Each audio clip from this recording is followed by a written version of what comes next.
Hi, I'm Chef Ben Kiley. I'm here at the Art Institute in Culinary School Kitchen, and I'm today preparing for you braised lamb shoulder with Mediterranean vegetables.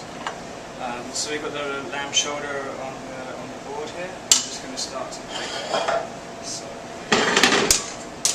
we've got some nicely roasted vine-ripe tomatoes, which have been roasting in there, nice and soft. We've got some braised fennel.